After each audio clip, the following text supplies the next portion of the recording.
BNP মূলত জন্ম লগ্ন থেকে আজ অবধি পর্যন্ত কোথাও জুলুম করে নাই এবং ইনশাআল্লাহ কোনোদিন করবেও না। এটা শহীদ প্রেসিডেন্ট জিয়াউর রহমান আদর্শে অনুপ্রাণিত হয়ে একটি দল। এই দল সবসময় মানুষের গণতন্ত্রের পক্ষে ছিল এবং থাকবে। বিগত সময়ে বাংলাদেশের মানুষ যারা ভোট দেওয়ার আকাঙ্ক্ষা, ভোট তো একটা মৌলিক অধিকার, সেই অধিকার যখন হরণ হয়েছে, মানুষ যখন ভোট কেন্দ্রে যে ঘাড় ধাক্কা খেয়েছে এবং তারা লাঞ্ছিত হয়েছে এবং তাকে জেলে যেতে হয়েছে এই ভোটের জন্য।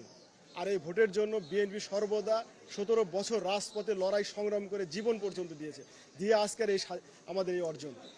আমরা কোথাও কোনো প্রকার আমাদের দলের কোনো নেতাকর্মী কোনো উচ্ছৃঙ্খলাপনা করেছে এখানে কোনো নজির আপনি দেখাতে পারবেন এবং ইনশাল্লাহ হবেও না। আমরা শহীদ প্রেসিডেন্ট জিয়াউর রহমানের আদর্শের একটি সংগঠন এবং বর্তমান আমাদের দলের চেয়ারম্যান, আমাদের বগুড়ার গর্ব তারেক রহমান কঠিন নির্দেশ দিয়েছে যে আমাদের দলের নেতাকর্মী যারা আইন শৃঙ্খলা ভঙ্গ করবে বা দলের শৃঙ্খলার বাইরে যারা যাবে তাদেরকে দলে রাখবে না। আপনারা দেখছেন আমাদের বিগত সময়ে যারাই দলের বাইরে গিয়েছিল তাদেরকে বহিষ্কার করা হয়েছে এবং তিনি এই কথা বলছে যে ভোট কেন্দ্রে সুস্থভাবে যারা ভোট দিয়ে যারা নির্বাচিত হবে তাকে আমরা মেনে নেব। তবে গণভোট নিয়ে কোনো সমস্যা হচ্ছে না, তবে গণভোট নিয়ে কোনো সমস্যা হচ্ছে না। তবে আমাদের সেই কথা আমি বলতে চাচ্ছিলাম যে গণভোট নিয়ে কোনো সমস্যা হচ্ছে না, তবে আমাদের কিছু কিছু ওল্ড জেনারেশন তারা এই গণভোট নিয়ে অত অবগত না। তারা জানে যে ভোট কেন্দ্রে যাবো, জাতীয় ভোট, ধান হিসেবে ভোট দেবো, এই ভোট দেবো, কিন্তু গণভোট সম্বন্ধে তারা এত অবগত ছিল না। পরে আমরা বাড়িতে বাড়িতে ক্যাম্পিং করে তাদেরকে গণভোটের সম্বন্ধে তারা অবগত করেছে, তারা বুঝতে পেরেছে এবং তারা স্বতঃস্ফূর্তভাবে গণভোটে ভোট দিচ্ছে। আমরা বাড়ি বাড়ি ক্যাম্পিং করছি, করে যারা গণভোট সম্পর্কে ধারণা নাই তাদেরকে নতুন করে আমরা ধারণা দিচ্ছি। বাড়ি বাড়ি গিয়ে যেমন ধানের শীষের ভোট ছাড়ছি তেমন তাদেরকে গণভোট সম্পর্কে ধারণা দিচ্ছি। আসলে দর্শক বন্ধুরা গত 17 বছর ফেয়ার ভাই ভোট দিতে পারেনি, আর অনেকে ভোট দেওয়ার কথা ভুলেই গেছে। যে বর্তমান সরকারের আমলে মোটামুটি দেশে শান্তিপূর্ণ ভোট হচ্ছে। কিছু কিছু জায়গাতে মানে চেষ্টা করছে যারা এর আগে যারা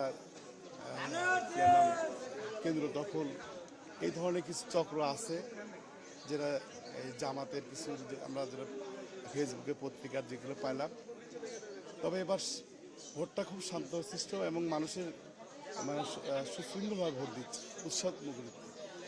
তো হায়ানা ভোটের ব্যাপারটা অনেকেই বুঝতে পারেনি, এই বিষয়টা অনেকেই বুঝতে অসুবিধা, কেউ না দিচ্ছে কেউ হ্যাঁ দিচ্ছে, বিষয়টা এরকম হয়ে আছে।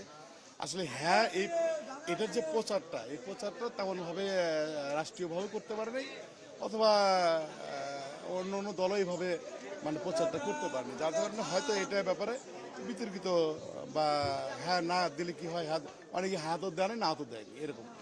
17 বছর যাবৎ মানুষ ভোট দিতে পারেনি, বুঝতে পারছেন? এই গণভোট নিয়ে মানুষের মধ্যে অতটা না যে ভোট যে দিতে পারতেছে, এখনও পর্যন্ত মানুষের ভিতরে আশঙ্কা ছিল, কিন্তু সকালবেলা থেকে দেখা যায় শান্তিপ্রিয়ভাবে ভোট হচ্ছে। এই জন্যে ভোটটা খুব সুস্থ হইতেছে, মানুষ আনন্দ উৎসব নিয়ে ভোটটা দিতেছে। আর গণভোট বিষয়ে সরকারের আরও একটু পদক্ষেপ লাগতো যে এদেশের প্রায় নারীরা কিন্তু বেশিরভাগ বয়স্ক লোক মূর্খ, এরা আপনার না এরা বোঝে না, হ্যাঁ লেখাপড়া নাই। তো ওদের আমরা সত্যভাবে বুঝাই দিচ্ছি যে ক্রোধ যেটা সেটা হলো না, আর যেটা সেটা এই টিকছে না, এরকম বুঝাই দিচ্ছি। তো ইনশাল্লাহ শান্তিপ্রিয়ভাবে ভোট হচ্ছে, এটা সব জায়গাতেই। কেন্দ্র দখল বিভিন্ন কারচুপি ভোট দিতে দেয় না, দিনের ভোট রাতে হচ্ছে, কিন্তু এবার ইনশাল্লাহ আমাদের মাঝে এটা নাই এবং অবাধ সুষ্ঠু আমি বিশ্বাস করি নিরপেক্ষ ভোট এইভাবে যদি সুষ্ঠু সুন্দর হয় তাহলে ইনশাল্লাহ ধানের শেষে বিজয় কেউ ঠেকাতে পারবে না ইনশাল্লাহ। আমরা জানি যে এটা আমাদের বগুড়া পূর্ণভূমি, শহীদ প্রেসিডেন্টের বাড়ি এবং আমাদের দলের চেয়ারপারসন এখন ভারপ্রাপ্ত চেয়ারপারসনই জনাব তারেক রহমান।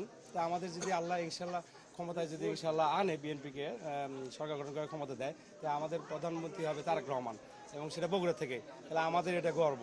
হ্যাঁ, এই জন্য সবাই আমরা মার্কা দেখে ভোট দিচ্ছি, হিন্দু মুসলমান সবাই একযোগে আমরা ধানের শীষে ভোট দিচ্ছি ইনশাল্লাহ, যে আমাদের বগুড়ায় প্রধানমন্ত্রী চাই। দীর্ঘ 17 বছর আমরা ভোট দিতে পারি নাই, জনগণ ভোট দিতে পারে নাই।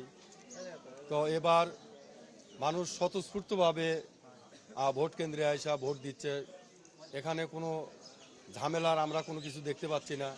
সুন্দর সুষ্ঠুভাবে ভিতরেও ভোট গ্রহণ করতেছে, মানুষও স্বতঃস্ফূর্তভাবে লাইন ধরে সুন্দরভাবে ভোট দিচ্ছে। তো নার ব্যাপারে মানুষ মানে ওই হার পক্ষেই মনে করেন যে বেশিরভাগই আমরা যে শুনতে পাচ্ছি আর কি, যে হার পক্ষে সবাই ভোট দিচ্ছে আর কি।